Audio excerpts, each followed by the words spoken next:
Alors, évidemment, la plupart d'entre vous ont vu cette image. En son, qu'est-ce que ça donne? Dressez l'oreille, écoutez ça.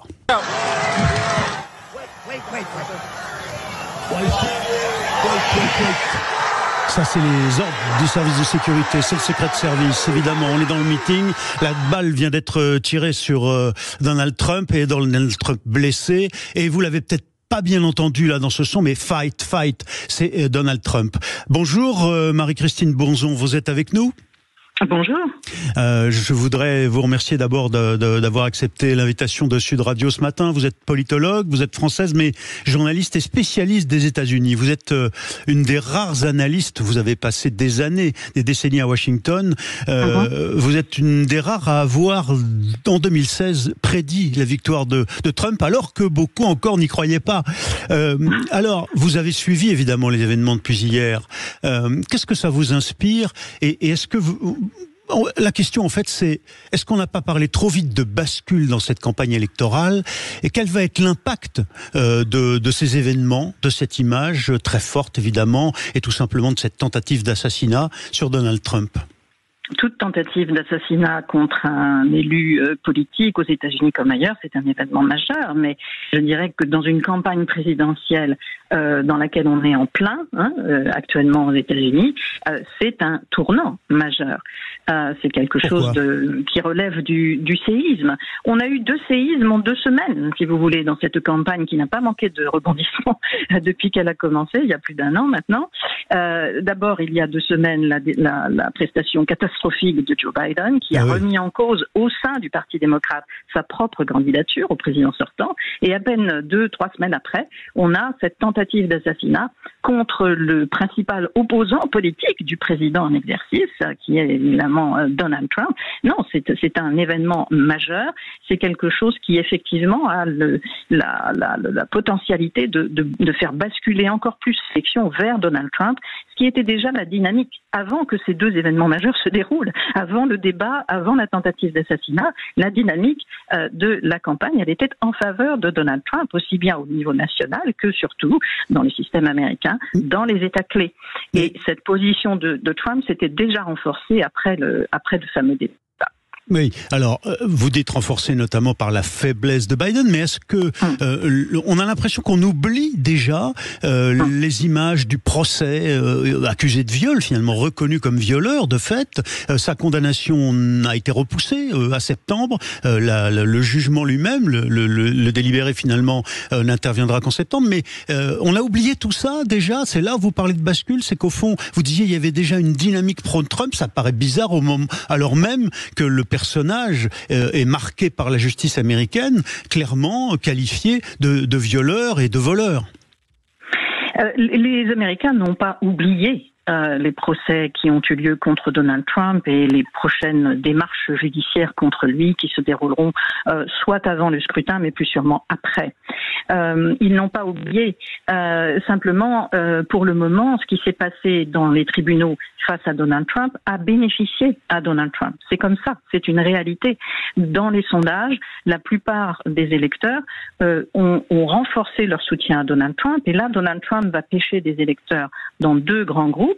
Non seulement la base du Parti républicain, mais aussi certains républicains modérés, et surtout parmi les indépendants. Ce qu'on appelle aux indépendants, aux États-Unis, les indépendants, ce sont les électeurs qui ne se reconnaissent ni dans le Parti démocrate, ni dans le Parti républicain. Or, c'est la part majeure, dominante et grandissante de l'électorat américain. Plus de 43% des électeurs américains se considèrent comme indépendants, environ 25% démocrates et 25% républicains. Donc c'est chez les indépendants, ça a toujours été le cas, qu'une présidentielle américaine se gagne ou se perd. En 2020, c'est Biden qui avait reçu le soutien des indépendants. Pour le moment, dans cette campagne, cette année en 2024, c'est Trump qui a le soutien des indépendants. Ouais. Et les indépendants ont même renforcé leur soutien vis-à-vis de Trump depuis qu'il a été visé par tous ces procès qui ont été interprétés par eux et par d'autres aux États-Unis comme un acharnement judiciaire contre Trump, dans certains cas orchestré par des élus démocrates que sont notamment le procureur de New York. C'est un élu démocrate qui a fait campagne sur le thème de mettre Trump en prison. Donc, si vous voulez, c'est la réalité actuelle de l'électorat américain.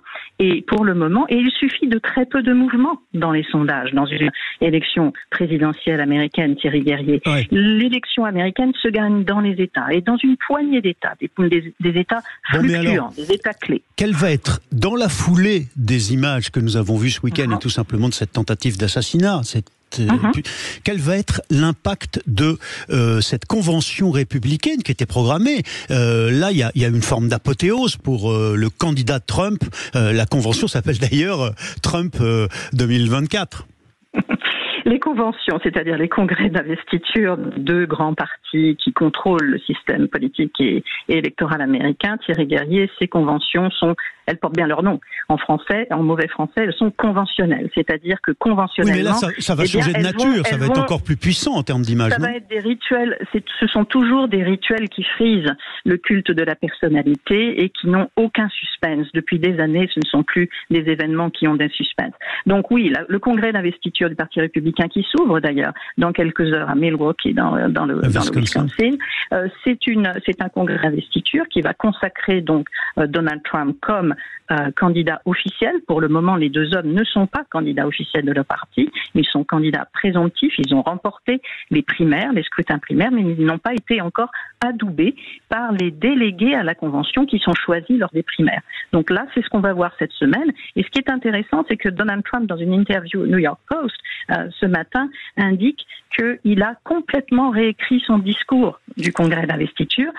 Il dit lui-même qu'il avait prévu un discours extrêmement dur envers l'administration Biden et qu'il l'a complètement réécrit pour changer complètement de ton. Alors, ça va être vraiment l'une des conséquences. L'une des conséquences potentielles, c'est est-ce qu'on assistera de part et d'autre, camp républicain, à un changement de rhétorique. Marie-Christine Bozon, vous avez raison d'insister, on va avoir dans quelques instants André Berkoff, une des grandes voix de Sud Radio qui avait interviewé Donald Trump avec nous et qui doit nous rejoindre au téléphone. Mais je voudrais citer, en effet, vous avez raison, ces propos de Donald Trump hier soir. On a l'impression qu'il a changé de ton ou changer de stratégie peut-être en redoutant ce qui dans quelques semaines pourrait devenir un boulet pour lui, finalement cette image de violence mais dont il pourrait être la source, puisqu'il dit, Trump, j'avais préparé un discours très dur à l'égard de l'administration Biden, je l'ai jeté. Je veux essayer d'unir notre pays. Vous êtes d'accord pour cette idée, avant que je me tourne vers André Berkoff, de considérer que là, peut-être, il y a un changement de stratégie à la faveur de cette tentative d'attentat contre lui, de Donald Trump ? Il y a un changement de ton, il y a un changement de ton également du côté du président Biden, qui à 3 reprises ce week-end a appelé à l'unité du pays, à faire baisser la température de la rhétorique. Ces deux candidats sont largement désavoués par le peuple américain, qui ne veut plus les voir à la Maison-Blanche, ni l'un ni l'autre. Le peuple américain en a ras-le-bol de ce système à deux partis, et d'ailleurs il est fort possible que les électeurs indépendants dont je parlais, certains d'entre eux vont peut-être se dire, mais cette tentative d'assassinat, c'est la goutte qui fait déborder le vase du ras-le-bol qu'on éprouve envers ce système à deux partis. On va soit s'abstenir, soit voter indépendant pour Robert Kennedy Jr., soit voter un petit parti pour le candidat, par exemple, du Parti libertarien. Vous savez, l'électorat américain n'est pas monolithique, d'ailleurs, ni dans le camp démocrate, ni dans le camp républicain, mais aussi en dehors de ces deux partis. Merci infiniment Marie-Christine Bozon, une des rares analystes qui avait vu venir la victoire de Trump en 2016. Vous avez été longtemps en poste à Washington. Merci de votre présence avec nous en direct sur Sud Radio dans les débats de l'été. André Berkoff, bonjour André.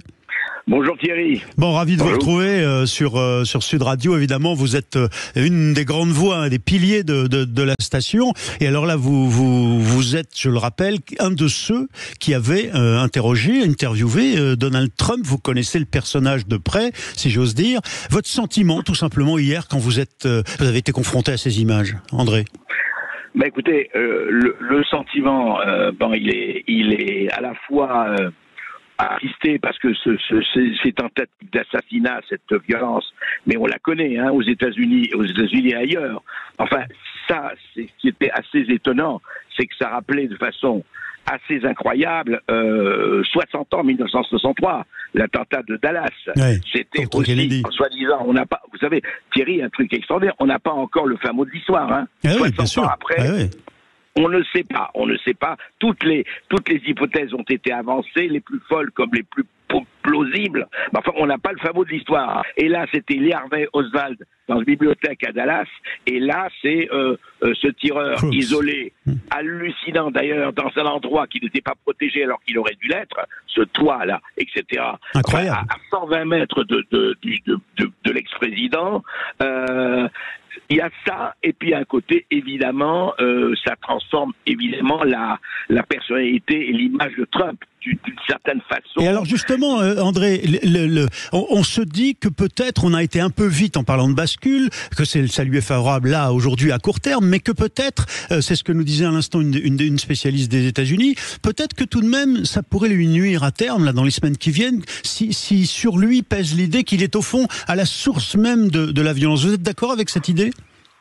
Oui, écoutez, très sincèrement, la violence est effectivement des deux côtés, mais ça n'a rien à voir. Ouais. D'abord, je ne crois pas du tout que le peuple américain en a ras-le-bol. On va voir aux élections, il va voter, il en a ras-le-bol de l'un comme de l'autre. Je ne crois absolument pas à cette thèse-là, qu'il va voter libertarien pour un petit parti, etc.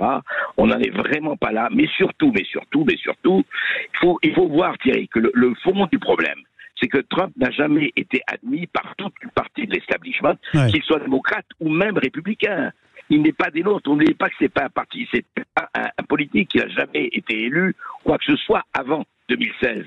Il était magnat de l'immobilier, une espèce de multimilliardaire, etc. Il avait une émission de télévision, il était très connu, etc. Mais c'était plutôt du côté tapis à la puissance 10 000, etc. C'était ça, Donald Trump. Donc il arrive et il est déclaré illégitime par tout l'establishment démocrate et une partie, j'ai bien une partie, mais très active, du Parti républicain. Ce qui est étonnant aujourd'hui, c'est que ce type qui avait été déclaré, c'était fini, voilà, il n'était plus là, il a eu 4 ans, et c'est terminé. Et rappelez-vous, la collusion avec les Russes, rappelez-vous les procès, il a été demandé désistement, impeachment, comme les Américains, au moins 2 fois. Il a encore des procès pour tel ou tel problème que n'ont jamais fait, qu'on n'a jamais fait à Bill Clinton, qui a fréquenté un certain nombre de prostituées. Enfin, il est pas mal de ce point de vue-là. Hein. Oui. Donc, je veux dire, ce qu'il y a, c'est que les 2 poids, 2 mesures, c'est pas mal. Donc, simplement, Donald Trump, aujourd'hui, effectivement, il y a eu ce qu'il y a eu, mais surtout, je crois, Thierry, enfin, c'est mon opinion personnelle, que l'événement le plus important et qui a déchiré la chose, c'était le débat Trump-Biden. Oui, la faiblesse de Biden.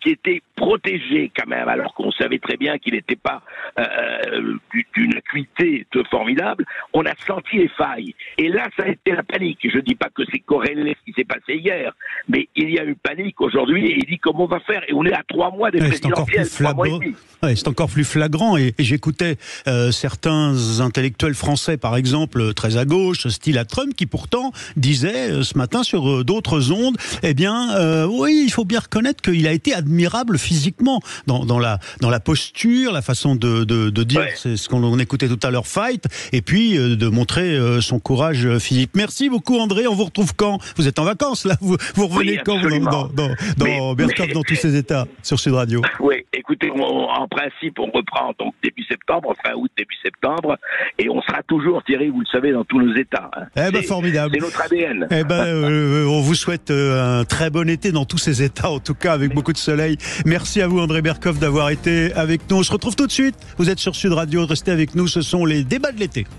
Sud Radio, votre attention est notre plus belle récompense. Je vous remercie énormément au niveau de Sud Radio de tout ce que vous faites pour donner la parole aux sans-voix, parce que sur nos médias nationaux, personne n'en parle. Sud Radio, parlons vrai.